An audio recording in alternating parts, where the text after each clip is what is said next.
Hello प्यारे साथियों, नमस्कार। Good evening. कैसे हो? राम राम सभी को। सब बढ़िया, मस्त। तो आज हम बात करने वाले हैं नेक्स्ट 20 क्वेश्चंस की। पिछले जो वीडियो लेक्चर्स उसमें हमने 4 भाग डिस्कस कर लिए थे मोस्ट इम्पोर्टेंट क्वेश्चंस के। आज हम 81 से स्टार्ट करेंगे, ठीक है। तो मैंने कल आपको एक क्वेश्चन दिया था, मानव में अल्ट्रासाउंड की कुल संख्या होती है। बताओ दोस्तों, आपने अभी तक बताया नहीं है, कमेंट बॉक्स में भी नहीं बताया क्या है इसका आंसर, ठीक है। तो वीडियो स्टार्ट करने से पहले मैं आपसे एक रिक्वेस्ट करना चाहूँगा, अगर आप चैनल पर नए हो तो चैनल को सब्सक्राइब जरूर कर लें और बेल आइकन को प्रेस कर लें, ताकि बीएससी नर्सिंग से रिलेटेड इंपॉर्टेंट क्वेश्चंस और हर न्यूज़, हम जो भी वीडियोज़, जो भी हम न्यूज़ इस यूट्यूब चैनल पर अपलोड करें वो सबसे पहले आपके पास में आ सके, ठीक है। तो सबसे पहले आपके पास में आएगी कैसे? बेल आइकन को ज़रूर प्रेस करके चलना, ठीक है। इससे फ़ायदा आप लोगों को ये है, क्योंकि जो भी बीएससी नर्सिंग से रिलेटेड इन्फॉर्मेशन हमारे पास में आएगी, कब फॉर्म आएंगे, कब इनके कब काउंसलिंग वगैरह होगी, कब एग्ज़ाम्स होंगे और मैराथन क्लासेज, सारे लेक्चर्स यहीं प्रोवाइड कराए जाएंगे, ठीक है। तो इन सभी का फ़ायदा उठाने के लिए आपको यह काम तो करना होगा। और वीडियो अगर लाइक नहीं किया तो लाइक कर दो और कमेंट करके बताना कैसी वीडियो लगे एंड में, ठीक है। चलते हैं तो बिना टाइम वेस्ट करते हुए टॉपिक की तरफ। हाँ दोस्तों, वीडियो को स्किप करते हुए मत देखना, क्योंकि बहुत से स्टूडेंट्स होते हैं जो क्या है छोड़ छोड़ के वीडियो देखते हैं आगे निकालते हुए। तो उससे क्या है नुकसान आप लोगों को, ये आप लोग ही नेगेटिव जाओगे, क्योंकि आपके प्रॉपर वीडियोज़ पूरे समझ में नहीं आएंगे। दोस्तों ये क्लासेज है, केमिस्ट्री की क्लास है, ये बायो वाली क्लास तो है नहीं कि निकाल के आंसर देख लिए डायरेक्ट, ठीक है। तो केमिस्ट्री में आपको सॉल्यूशन विद सॉल्यूशन आपको सारे क्वेश्चंस के आंसर प्रोवाइड कराए जाएंगे। कैसे दोस्तों? विद सॉल्यूशन, यानी सॉल्यूशन के साथ में आपको सारे क्वेश्चंस के आंसर कैसे आ रहा है उसके साथ में आंसर प्रोवाइड कराए जाएंगे। तो मेरी आपसे रिक्वेस्ट रहेगी, वीडियो बिना स्किप करते हुए देखना, क्योंकि वीडियो फिर पूरी समझ में नहीं आएगी, फिर आप बोलोगे कि वीडियो नॉट इंटरेस्टेड, यानी कोई मज़ेदार वीडियो नहीं है, ठीक है। तो वीडियो को अच्छे ढंग से वॉच करना। चलो चलते हैं। तो मानव में ऑटोसोम की कुल संख्या होती है दोस्तों, बताओ। ए सी 44, बी 23 और डी 46। कौन से दोस्तों राइट आंसर कौन सा है, बताओ दोस्तों। तो इसमें ऑटोसोम का मैं आपको थोड़ी हिंट दे दूँ। ऑटोसोम का मतलब क्या होता है दोस्तों? गुणसूत्र, ठीक है। क्या होता है ऑटोसोम का मतलब? गुणसूत्र। तो मानव में गुणसूत्रों की संख्या कितनी होती है, बताओ दोस्तों। कुल संख्या मानव में ऑटोसोम की। और दोस्तों मैं आपको बता दूं, इसमें राइट आंसर होगा वो तो होगा क्या दोस्तों? 44, यानी option number C is right answer, okay. But ये और बता दो आपको, ये राइट आंसर कैसे है? ऑप्शन नंबर सी, ठीक है। तो option number C is right answer हो गया। तो दोस्तों मानव में टोटल एक मिनट दोस्तों, मानव में टोटल गुणसूत्रों की संख्या कितनी होती है? 46, यानी कि कितने जोड़े होते हैं? 23 जोड़े। दोस्तों इसमें क्वेश्चंस और भी बन के निकल रहे हैं, देखो। टोटल गुणसूत्र कितने होते हैं? 46, और जोड़े कितने हो गए? 23 जोड़े, ठीक है। अब 23 जोड़े होते हैं दोस्तों, जिनमें से 44 यानी कि 22 जोड़े, ठीक है। 44 यानी कितने हो गए? 22 जोड़े तो किसके होते हैं? ऑटोसोम्स के होते हैं दोस्तों। 22 जोड़े तो ऑटोसोम्स के होते हैं, जो समान होते हैं पुरुष और स्त्री दोनों में, ठीक है। तो ये जो 22 जोड़े हैं ये पुरुष में और स्त्री में दोनों में ये समान होते हैं, ठीक है। अब रहा एक लास्ट जोड़ा, 23वां जोड़ा, ठीक है। तो ये 23वां जो जोड़ा है, यानी कि 45 और 46 में जो दो गुणसूत्र रह गए हैं दोस्तों, वह स्त्री और पुरुष दोनों में अलग अलग होते हैं, ठीक है। अलग अलग होते हैं वो। और दोस्तों 23वां जोड़ा है वो दोनों में अलग अलग होते हैं। वो कौन कौन से होते हैं? महिला में होता है, वो होता है दोस्तों एक्स और एक्स, ठीक है। और पुरुष में क्या होता है? पुरुष में होता है एक्स और वाई, ठीक है। तो ये 23वां जो गुणसूत्र है, 23वां जो जोड़ा है, ये दोनों अलग अलग होता है। इनको क्या कहा जाता है दोस्तों? ये लास्ट का जो जोड़ा है, 23वां जोड़ा जो गुणसूत्र होता है, 23वां जो गुणसूत्र का जोड़ा होता है मानव में, उसको जाना जाता है दोस्तों हेटेरोसोम के नाम से। किस नाम से दोस्तों? हेटेरोसोम के नाम से। हेटेरोसोम के नाम से जाना जाता है ये 23वें जोड़े को, ठीक है। और इसको हम सेक्स क्रोमोसोम के नाम से भी जानते हैं, ठीक है। किस नाम से दोस्तों? एक तो हो गया हेटेरोसोम और दूसरे सेक्स क्रोमोसोम के नाम से भी इसे जाना जाता है, ठीक है। दूसरा नाम भी हो गया इसका। यानी कि दोस्तों एक क्वेश्चन में से कितने क्वेश्चन निकल गए, ये देखो। आपको ये सारे क्लियर करने चलने हैं, ठीक है। तो ये हो गया 23वें जोड़ा को हेटेरोसोम या फिर सेक्स क्रोमोसोम के नाम से जाना जाता है।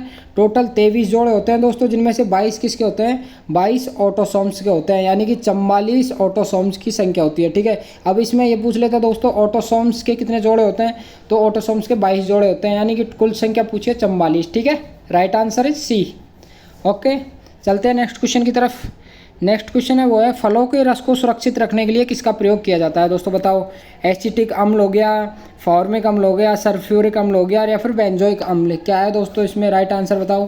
तो इसमें राइट आंसर हो जाएगा वो हो जाएगा दोस्तों डी, यानी कि बेंजोइक अम्ल का प्रयोग किसमें किया जाता है दोस्तों, फलों को सुरक्षित रखने के लिए, यानी कि फलों को ताज़ा रखने के लिए। यानी कोई भी फल है वो दोस्तों सड़ेगा नहीं, उसको मतलब ख़राब नहीं होगा, उसको सही ताज़ा बनाए रखने के लिए कौन से अम्ल का प्रयोग किया जाता है, बेंजोइक अम्ल का। बेंजोइक अम्ल राइट आंसर इसमें क्या हो गया, डी ऑप्शन राइट आंसर। दोस्तों बेंजोइक अम्ल होता है, इसका फॉर्मूला क्या होता है, बेंजोइक अम्ल का फॉर्मूला होता है दोस्तों C6H5COOH। ओके, C6H5COOH ये एक बेंजोइक अम्ल का फॉर्मूला होता है, ये भी आपको ध्यान में रखता है।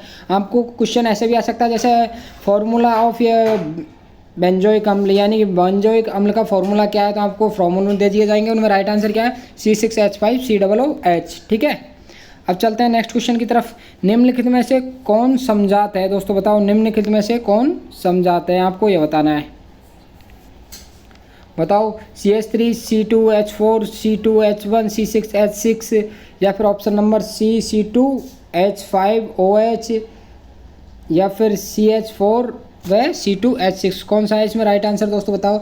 इसमें राइट आंसर हो जाएगा वो हो जाएगा दोस्तों option number D is right answer, CH4 व C2H6। अब दोस्तों ये कैसे है समझात बताओ दोस्तों, कैसे है समझात मैं आपको बता दूं एक बार, चलो आप तो नहीं बता पाओगे बट ये समझात इसलिए दोस्तों क्योंकि CH4 को क्या बोला जाता है, CH4 को किस नाम से जाना जाता है, मीथेन के नाम से जाना जाता है, मीथेन के नाम से। ठीक है, CH4 किस नाम से, मीथेन के नाम से जाना जाता है, और C6H6 को किस नाम से जाना जाता है, इथेन के नाम से जाना जाता है। तो दोस्तों इनकी जो संख्या है ये एक ही क्रम में आते हैं। ठीक है दोस्तों, मेथेन एथेन आपने ये पढ़े होंगे दोस्तों, क्रम है यानी कि वो सारे CH4 को मीथेन और C6H6 को इथेन के नाम से जाना जाता है। क्योंकि दोस्तों ये समझात किस लिए, क्योंकि ये एक ही क्रम में आते हैं इसलिए इनको समझात कहा जाता है। ठीक है, तो option number D is right answer. Okay, ठीक है, अब नेक्स्ट क्वेश्चन हो गया वो क्या है दोस्तों, फिनॉल एक यौगिक है, कैसा यौगिक है दोस्तों, फिनॉल एलिफेटिक एरोमेटिक एलिसाइक्लिक विषम चक्रीय। बताओ दोस्तों फिनॉल कैसा यौगिक है, फिनॉल बताओ राइट आंसर, ये ऑप्शन आपके लिए रख दिया गया। बताओ क्या कैसा यौगिक है phenol, phenol option number A B C D चारों आपके सामने, बताओ कौन सा राइट आंसर है, कमेंट बॉक्स में कमेंट जरूर करके बताओ दोस्तों।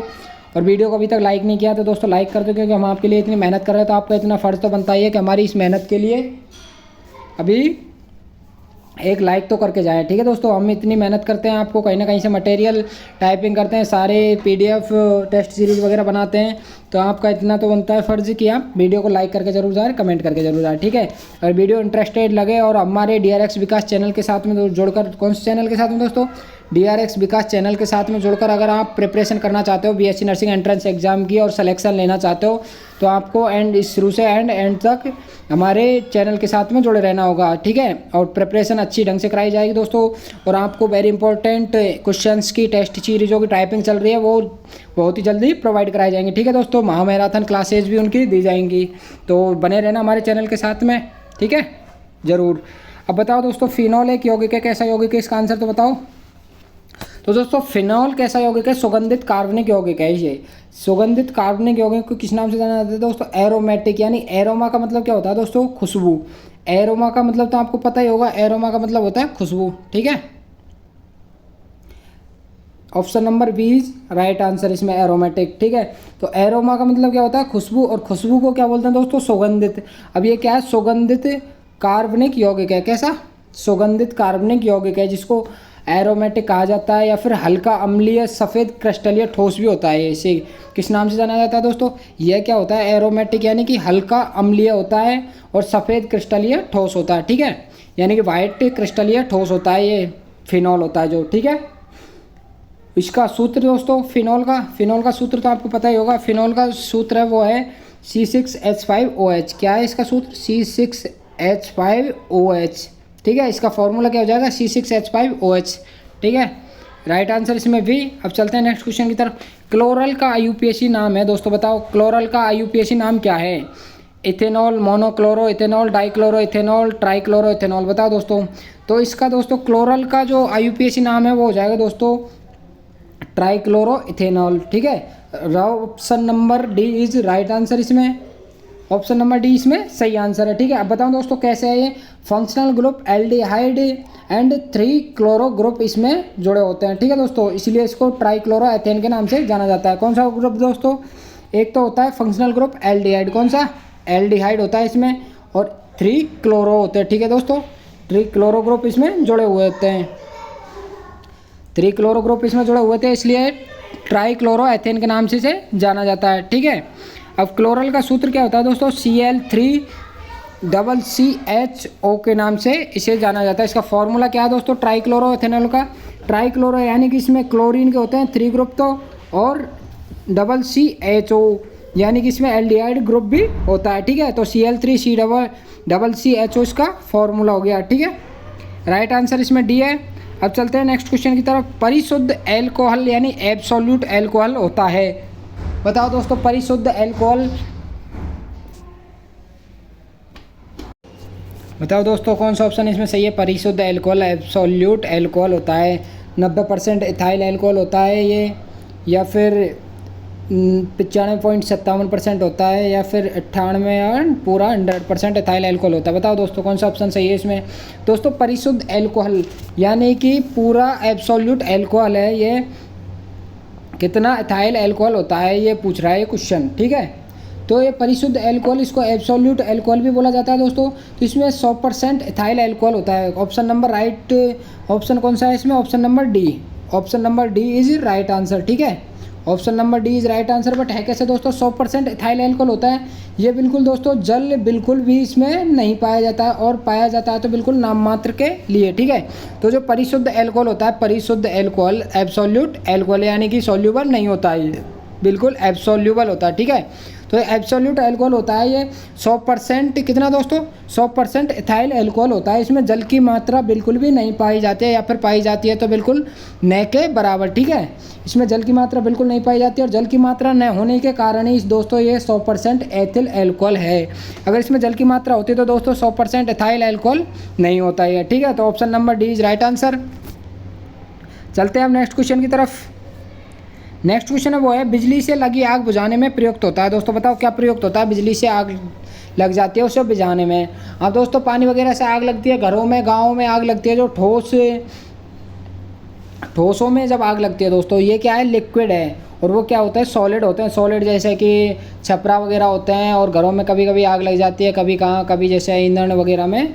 ठीक है दोस्तों, तो अब यहाँ पे क्या पूछा है? यहाँ पे बिजली से लगी आग। दोस्तों बिजली से आग लगती है, कभी जैसा आपने देखा होगा डीपी पे, या फिर खम्भों पे, या फिर तार वगैरह गिरने से आग लग जाती है, उसे बुझाने में कौन सा अग्निशामक प्रयुक्त में लिया जाता है? दोस्तों एक प्रीवियस में क्वेश्चन आया था, आपने देखा तो पेट्रोल से लगी आग को बुझाने में क्या कौन सा अग्निशामक प्रयुक्त में लिया जाता है। ठीक है, तो आपने अगर प्रीवियस वीडियो नहीं देखे तो आप जाकर प्रीवियस वीडियो देखिए, ताकि आपके वीडियो जो नेक्स्ट वीडियोज आ रहे हैं रोज़ के नए नए, वो आपको अच्छी तरीक़े से समझ में आ सके। ठीक है, तो बताओ दोस्तों पेट्रोल के लिए कौन सा आपने क्या ऑप्शन सही किया था? दोस्तों पेट्रोल के लिए आपने सही किया था, वो किया था झाग अग्निशामक, जिसमें क्या होता है? CO2 carbon dioxide. ठीक है, क्योंकि दोस्तों ये तरल पदार्थ होते हैं लिक्विड फॉर्म में, तो लिक्विड को बुझाने में अगर आप पानी यूज में लोगे तो दोस्तों भभकेगी, यानी कि आग है वो एकदम से बड़ा रूप ले लेगी। ठीक है, तो आप कौन सा इसमें अग्निशामक प्रयोग में लोगे दोस्तों? इसमें पायरीन भी नहीं लग सकते, जल भी नहीं ले सकते, सोडा अम्ल भी नहीं ले सकते, तो इसमें राइट आंसर हो जाएगा, वो हो जाएगा दोस्तों बी। ठीक है, कौन सा? Right answer is B. झाग अग्निशामक की दोस्तों बिजली से लगी आग को बुझाने में प्रयुक्त किया जाता है, और इसमें भी दोस्तों CO2 होती है, कार्बन डाइऑक्साइड। ठीक है, आपने कार्बन डाइऑक्साइड CO2 के सिलेंडर देखे होंगे दोस्तों, बहुत सी बड़ी कंपनियों में, कॉलेजों में, हॉस्पिटल्स में, बड़ी बड़ी और भी इंडस्ट्रीज होती हैं, उनमें ज़्यादातर जैसे पेट्रोल पंप पे आपने देखा होगा तो CO2 के सिलेंडर लगे होते हैं। ठीक है, तो उनमें कार्बन डाइऑक्साइड होती है, जो कि सूखा पाउडर के रूप में होती है। ठीक है, पाउडर के रूप में होती है कार्बन डाइऑक्साइड उनमें, तो उसको झाग अग्निशामक के नाम से जाना जाता है। ठीक है, तो झाग बनाती है, यानी कि ये झाग के रूप में निकलती है। ठीक है, तो झाग अग्निशामक किस में प्रयुक्त लिया जाता है दोस्तों? बिजली से लगी आग को बुझाने में, या फिर लिक्विड जैसे पेट्रोल डीजल से लगी आग को बुझाने में प्रयुक्त में लिया जाता है। ठीक है, राइट आंसर भी हो गया इसमें। अब चलते हैं नेक्स्ट क्वेश्चन की तरफ। नेक्स्ट क्वेश्चन है वो है हमारा क्या? सुमेलित कीजिए। बताओ दोस्तों सुमेलित करना है आपको। सूची 1 दे रखी है और आपको सूची 2 दे रखी है।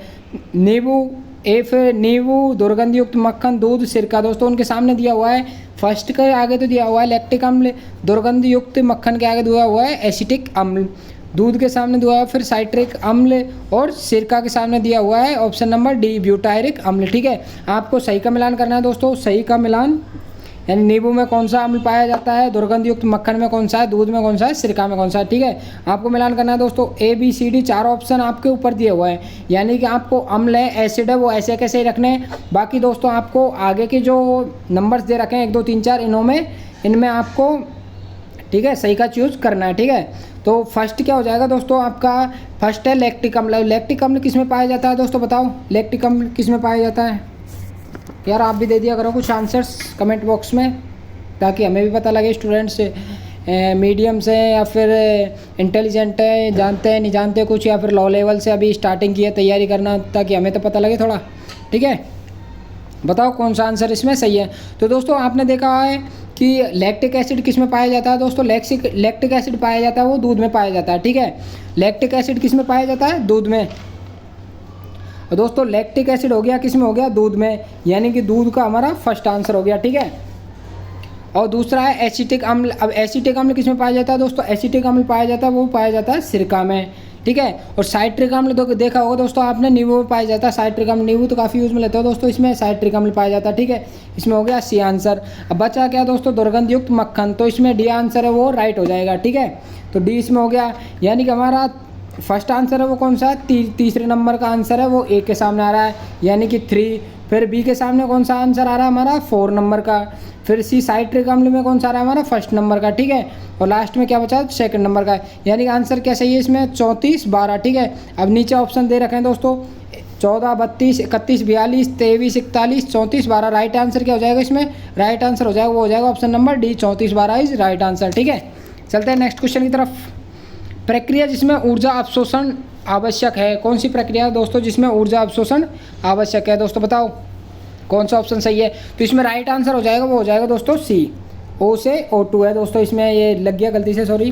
ठीक है, O से O2 या फिर H2O बोल सकते हैं दोस्तों। ठीक है, इसमें ये कैसे है ये बताऊँ मैं आपको। जैसे ही इसमें पूछा क्या, ऊर्जा अवशोषण, यानी ऐसी कौन सी प्रक्रिया जिसमें ऊर्जा अवशोषित होती है, यानी ऊर्जा को काम में लिया जाता है। ठीक है, तो जैसे ही बर्फ से दोस्तों, बर्फ है वो पिघलेगी तो दोस्तों ऊर्जा अवशोषित करके ये किस में परिवर्तित हो जाती है, पानी में। जैसे बर्फ का ऑप्शन ले लेते हैं अपन एग्जाम्पल, बर्फ है दोस्तों, क्या दोस्तों बर्फ है, बर्फ किस में पिघलेगी दोस्तों, H2O यानी कि पानी में। और दोस्तों बर्फ जब पानी में पिघलेगी तो ये ऊर्जा का अवशोषण करती है, यानी कि ये ठोस से किस में बदल रही है दोस्तों, ठोस से ये तरल में बदल रही है, किस में, तरल में बदल रही है। ठीक है दोस्तों, तो इसमें अवशोषण होता है किसके द्वारा, पिघलना या फिर संलयन होता है। बर्फ है ये पानी में बदल रही है, पिघलने के द्वारा दोस्तों, पिघलती है तभी तो बदलती है, तो इसमें पिघलना या फिर संलयन होता है, इसमें ऊर्जा का अवशोषण होता है। तो राइट आंसर इज सी। ठीक है, चलते हैं हम नेक्स्ट क्वेश्चन की तरफ।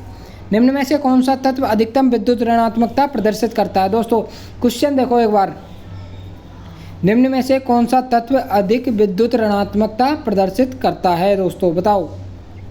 दोस्तों जो ये 4 ऑप्शन दे रखे हैं इनमें से बताना है, ना कि पूरे एलिमेंट्स में से बताना है। ठीक है, पूरे आवर्त सारणी में जितने भी एलिमेंट है उनमें सब में से नहीं बताना, ओनली ये 4 ऑप्शन दे रखे हैं उनमें से पूछा निम्न में से। ठीक है, तो निम्न में ये 4 ऑप्शन आपके सामने कौन सा सही है, इसमें राइट आंसर हो जाएगा वो हो जाएगा सी दोस्तों, ऑक्सीजन।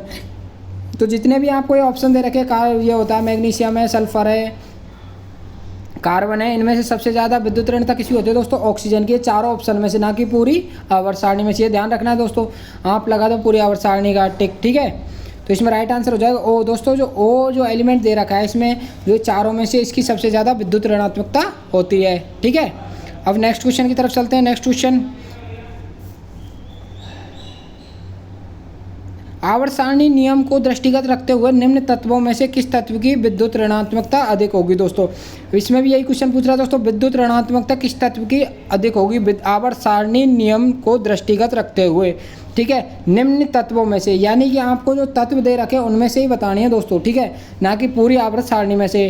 तो इनमें राइट आंसर हो जाएगा वो हो जाएगा दोस्तों पी, फास्फोरस की सबसे अधिक विद्युत ऋणात्मकता होती है। ठीक है, फास्फोरस की दोस्तों, फास्फोरस का ऑटोमिक नंबर कितना होता है दोस्तों, ऑटोनॉमिक नंबर, परमाणु संख्या कितनी होती है दोस्तों, फास्फोरस की परमाणु संख्या होती है वो होती है 15। ठीक है दोस्तों 15 इसकी परमाणु संख्या होती है। अगर इसमें राइट आंसर तो क्या हो गया फॉस्फोरस। अगर पूरी आवर्त सारणी का पूछे दोस्तों, जैसे कि पूरी आवर्त सारणी में कौन से तत्व की विद्युत ऋणात्मकता अधिक होती है, तो उसमें आंसर हो जाएगा दोस्तों फ्लोरीन। ठीक है, फ्लोरीन की सर्वाधिक विद्युत ऋणात्मकता होती है।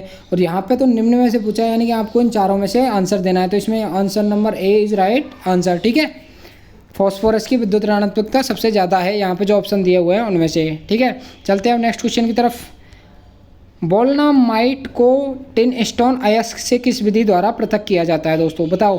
टिन स्टोन अयस्क से बोल्नामाइट को। ठीक है, तो दोस्तों इसमें ऑप्शन चारों आपको दे रखे हैं, वर्जन, विद्युत चुम्बकीय, प्रगलन, निस्तापन। तो इसमें राइट आंसर हो जाएगा, वो हो जाएगा option number B is right answer, विद्युत चुम्बकीय विधि द्वारा। दोस्तों बोल्नामाइट होता है दोस्तों क्या, बोल्नामाइट, और इसको टिन स्टोन अयस्क से किस विधि द्वारा अलग किया जाता है, यानी दोनों का मिश्रण है दोस्तों, तभी तो इनको अलग करने के लिए बोल रहा है। यानी बोल्नामाइट है एक, तो एक बोल्नामाइट हो गया और टिन स्टोन। ठीक है, दोनों है, दोनों में से बोल्नामाइट को किस विधि द्वारा अलग किया जाए, यानी कि दोनों का मिश्रण दे रखा है, दोनों में से हमें बोल्नामाइट अलग करना है, तो किस विधि द्वारा पृथक किया जाएगा दोस्तों, ये विद्युत चुम्बकीय विधि द्वारा। ठीक है, अब विद्युत चुम्बकीय विधि द्वारा ही क्यों किया जा रहा है दोस्तों, और विधि से भी किया जा सकता है, ये ऑप्शन आप भी रख सकते हो, आप भी बोल दो कि ये जरूरी थोड़ी है यही से। अब ये है विद्युत चुम्बकीय विधि, तो इससे क्यों किया जा रहा है ये भी रीजन जान लो दोस्तों। इसमें क्या है, अशुद्धियों के रूप में उपस्थित रहता है दोस्तों टिन स्टोन। जब बोल्नामाइट में टिन स्टोन को मिश्रित किया जाता है दोस्तों, मिक्स किया जाता है, तो इनमें टिन स्टोन होता है वो अशुद्धियों के रूप में उपस्थित रहता है दोस्तों। ठीक है, और जो कि कैसी प्रकृति का होता है दोस्तों, अचुम्बकीय प्रकृति का होता है ये टिन स्टोन में। जो बोल्नामाइट में जो टिन स्टोन होता है वो कैसी प्रकृति का होता है दोस्तों, अचुम्बकीय होता है ये टिन स्टोन, अचुम्बकीय होता है दोस्तों। और बोल्नामाइट को क्या बोला जाता है, वोल्फेमाइट भी बोला जाता है इसको कभी कभी दोस्तों। ठीक है, बोल्नामाइट को वोल्फेसाइट भी बोला जाता है कभी कभी। तो इसमें ये कैसी प्रकृति का होता है दोस्तों, ये चुंबकीय प्रकृति का होता है। और टिन स्टोन अयस्क वो तो अचुंबकीय प्रकृति का होगा, और बोल्नामाइट है वो चुंबकीय प्रकृति को होगा। ठीक है दोस्तों, और अलग किसको करना है, बोल्नामाइट को। तो हम कौन सी विधि यूज में लेंगे, चुंबकीय प्रकृति का है तो हम विद्युत चुंबकीय विधि को प्रयुक्त में लेंगे। ठीक है, राइट आंसर इसमें भी हो गया। अब चलते हैं नेक्स्ट क्वेश्चन की तरफ। नेक्स्ट क्वेश्चन है वो है दोस्तों हमारा नाइटर होता है दोस्तों, बताओ नाइटर क्या होता है। नाइटर का फॉर्मूला क्या है, AgNO3, KNO3, NH4NO3, NaNO3। Option number चारों आपके सामने दिए हुए हैं, बताओ दोस्तों राइट आंसर क्या है इसमें राइट आंसर हो जाएगा, वो हो जाएगा दोस्तों KNO3। ठीक है, B option is right answer. अब ये KNO3 कैसे होता है दोस्तों, KNO3 को सबसे पहले क्वेश्चन उठता है वो होता है KNO3 को फॉर्मूला दोस्तों, नाइटर का फॉर्मूला KNO3 नहीं होता है, यहाँ आप भी बोल दोगे अभी। तो KNO3 किसको बोला जाता है दोस्तों, पोटेशियम नाइट्रेट को। किसको, पोटेशियम नाइट्रेट को क्या बोला जाता है, KNO3, पोटेशियम नाइट्रेट। ठीक है, KNO3 को पोटेशियम नाइट्रेट बोला जाता है। तो नाइट्रेट क्या होता है दोस्तों, पोटेशियम नाइट्रेट का ही एक रूप होता है। तो इसमें राइट आंसर क्या हो जाएगा, KNO3, B option is right answer. चलिए चलते हैं नेक्स्ट क्वेश्चन की तरफ। नेक्स्ट क्वेश्चन है वो है हमारा, निम्न में से कौन गर्म करने पर CO2, सॉरी यहाँ पे दोस्तों टाइपिंग में थोड़ी मिस्टेक हो जाती है कभी कभी। तो यहाँ पे क्या है, CO2 है CO की जगह। ठीक है दोस्तों, CO की जगह क्या है CO2, यानी कि जो ये डैश लगा हुआ है इसकी जगह पे क्या आ जाएगा 2। CO2 नहीं देता है दोस्तों। ऑप्शन चारों आपके सामने है, CaCO3, Na2CO3, PbCO3, Li2CO3। बताओ दोस्तों क्या है इसमें राइट आंसर। इसमें राइट आंसर है वो हो जाएगा दोस्तों क्या, Na2CO3।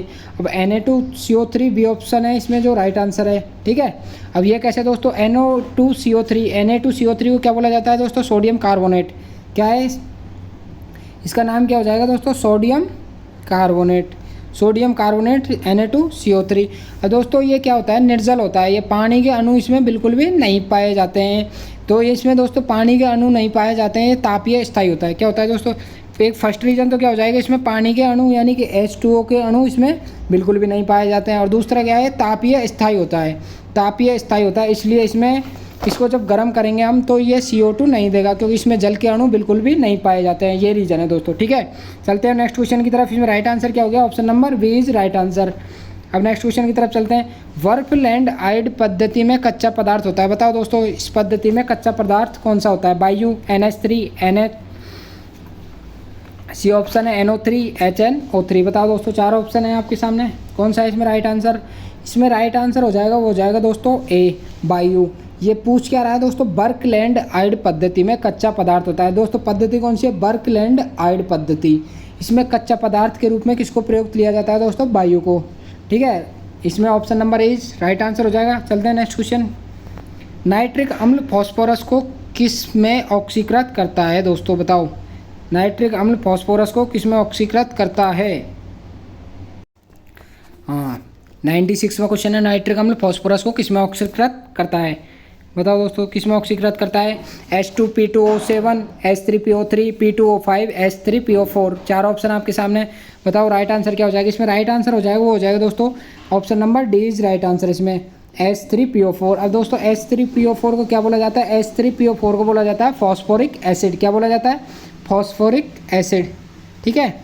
फॉस्फोरिक एसिड किसको बोला जाता है, H3PO4 को। यानी कि फॉस्फोरिक एसिड का फॉर्मूला क्या हो जाएगा, H3PO4, जिसमें क्या होता है दोस्तों H3PO4 में होता है P यानी phosphorus plus HNO3 nitric acid, ये दोनों का कॉम्बिनेशन होता है दोस्तों, P फॉस्फोरस प्लस HNO3 यानी कि नाइट्रिक अम्ल। अब दोस्तों इन दोनों की जब अभिक्रिया कराई जाती है फिर बनता है हमारा H3PO4, यानी क्या दोस्तों H3PO4 फॉस्फोरिक एसिड, ठीक है। राइट आंसर क्या हो गया इसमें, option number D. Okay, option number D is right answer. अब चलते हैं नेक्स्ट क्वेश्चन की तरफ। निम्न में से P2O3 द्वारा कौन सा अम्ल बनता है दोस्तों।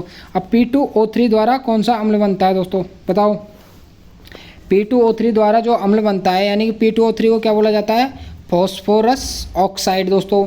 अब P2O3 इसको क्या बोला जाता है, फॉस्फोरस ऑक्साइड। एक मिनट दोस्तों देखिए, फॉस्फोरस ऑक्साइड, फॉस्फोरस ऑक्साइड किसको बोला जाता है, P2O3 को। अब यह कौन सा अम्ल बनाता है दोस्तों, ये अम्ल बनाता है वो बनाता है H3PO3, ठीक है। तो इसमें राइट आंसर कौन सा हो गया, option number B is right answer, H3PO3। अभी H3PO3 को क्या बोला जाता है दोस्तों, इसको बोला जाता है फॉस्फोरस एसिड। आपको अभी बताया मैंने जो प्रीवियस क्वेश्चन में H3PO4 जिसको क्या बोला जाता है, फॉस्फोरिक एसिड। और यहाँ पे क्या आ रहा है, H3PO3, ठीक है। इसमें PO की संख्या वो कम हो गई, इसमें PO3 आ रहा है तो इसको क्या बोला जाता है, फॉस्फोरस एसिड। और जिसमें PO4 था उसको क्या बोला गया था, फॉस्फोरिक एसिड। दोनों में डिफरेंस समझ में आ गया। अब देखिए इसमें राइट आंसर कौन सा है, B option is right answer, H3PO3 जिसको क्या बोला जाता है, फॉस्फोरस एसिड, ठीक है। चलते हैं नेक्स्ट क्वेश्चन की तरफ। आसाने वाली गैस किससे गर्म करके बनाई जाती है दोस्तों। आसाने वाली गैस का आपको पता ही होगा, कौन सी आसाने वाली गैस, N2O नाइट्रस ऑक्साइड को आसाने वाली गैस के नाम से जाना जाता है दोस्तों। अब किसे गर्म कर बनाई जाती है दोस्तों, ये गर्म किया जाता है किसको दोस्तों, अमोनियम नाइट्रेट को। यानी दोस्तों ये गैस बनती है वो किससे बनती है, अमोनियम नाइट्रेट से। अमोनियम नाइट्रेट का फॉर्मूला क्या है दोस्तों, NH4NO3, ठीक है। अमोनियम नाइट्रेट का फॉर्मूला हो गया NH4 जो अमोनिया और NO3 नाइट्रेट, ठीक है। तो अब इसको जब गर्म करेंगे तो क्या बनेगा दोस्तों, N2O बनेगा एक तो नाइट्रस ऑक्साइड, एक बनेगा हमारा H2O यानी कि जल, ठीक है। नाइट्रस ऑक्साइड और जल में ये टूट जाएगा NH4NO3, ठीक है। अमोनियम नाइट्रेट किस में टूट जाएगा, नाइट्रस ऑक्साइड और जल में। तो इसमें राइट आंसर क्या हो गया हमारा, राइट आंसर हो गया वो हो गया हमारा डी NH4NO3, ठीक है। अमोनियम नाइट्रेट को गर्म करके बनाई जाती है। चलते हैं नेक्स्ट क्वेश्चन की तरफ। सबसे अधिक वाष्पशील यौगिक है, कौन सा यौगिक सबसे अधिक वाष्पशील है दोस्तों, बताओ। HF, HCl, HBr और HL, बताओ राइट आंसर क्या है इसमें। इसमें राइट आंसर हो जाएगा दोस्तों वो हो जाएगा हमारा ऑप्शन नंबर बी, HCl। अभी दोस्तों सबसे अधिक वाष्पशील कैसे है, HCl हाइड्रोक्लोरिक अम्ल दोस्तों, बताओ कैसे है।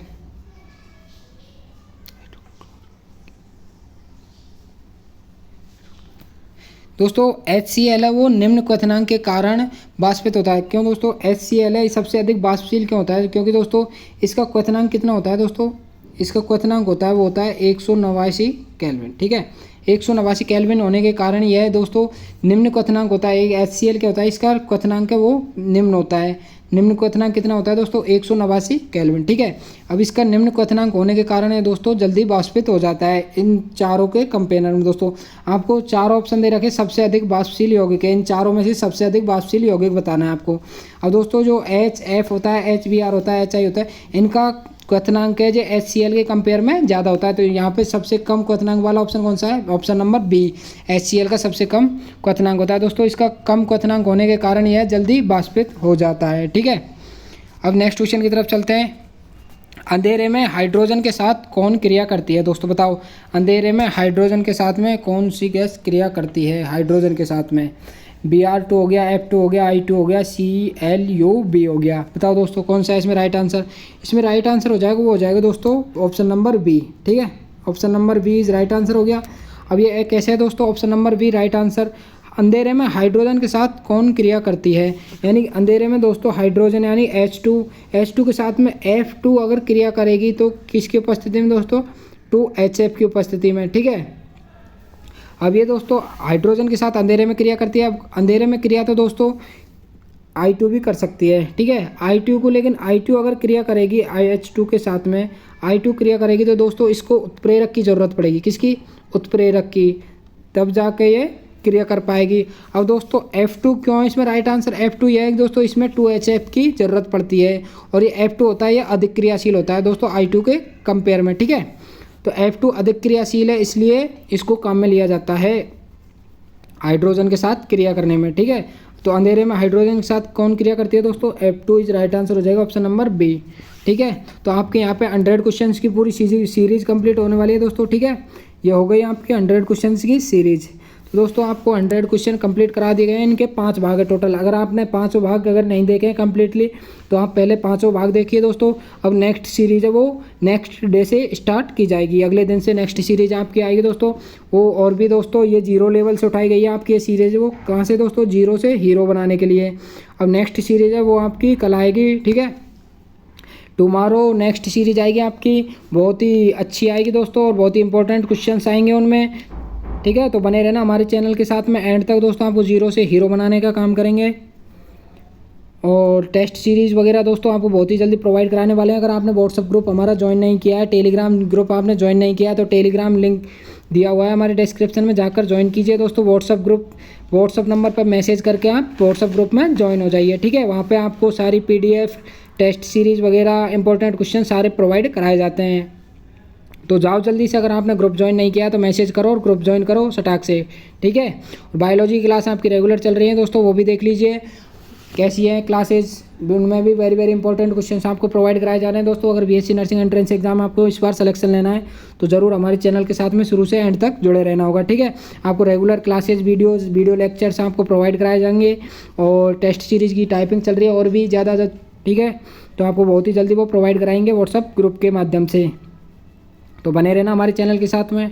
ठीक है, thank you so much all of you. Video कैसी लगी दोस्तों, वीडियो को जरूर लाइक करके जाना, कमेंट करके जाना कैसी वीडियो लगे, ताकि हमें तो पता लगे हमारी वीडियोज़ में क्या मिस्टेक्स हैं और क्या अच्छे काम हो रहे हैं। ठीक है, तो आपका एक कमेंट हमें दोस्तों मोटिवेट करने का काम करेगा और आप कमेंट करेंगे, वीडियो को लाइक करेंगे तो दोस्तों हम आपके लिए उतनी ज़्यादा मेहनत करेंगे। ठीक है, तो आप ये सब मेहनत करने का दोस्तों एक आपको इतना तो फल बनता ही है कि इतना फ़र्ज़ तो बनता ही है कि वीडियो को लाइक करके ज़रूर जाएं। ठीक है, चैनल को सब्सक्राइब ज़रूर करके जाना। Thank you so much all of you. ठीक है, सी यू इन टुमारो, मिलते हैं कल नेक्स्ट वीडियो में। ठीक है, थैंक यू सो मच।